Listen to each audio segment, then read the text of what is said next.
One word that comes to mind when I think about Doug is faithful. Dedication. Honesty.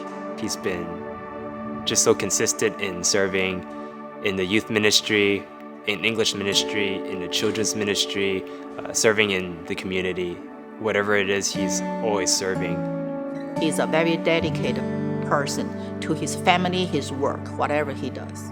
You want him to do something, he'll willingly doing it without any complaints.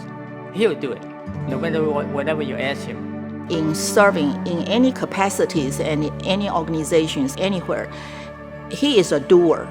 He quietly just carry out, the work. He's very humble.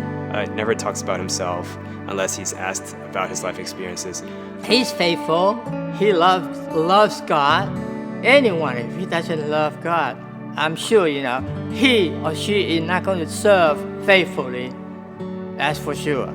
But for Doug, he has that kind of a character to serve the other people well.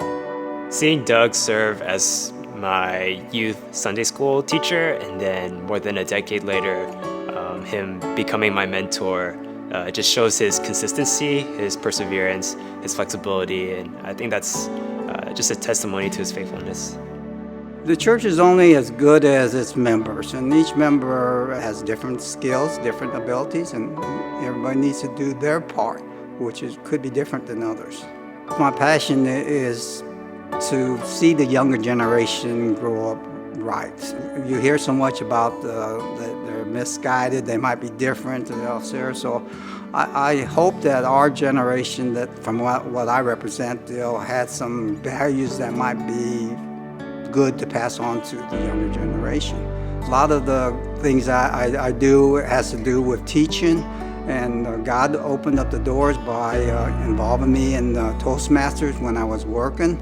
From there, I got over my fear of talking in front of groups, and from there, the doors opened up that I ended up teaching outside in ESL programs and also within the church, teaching Sunday school.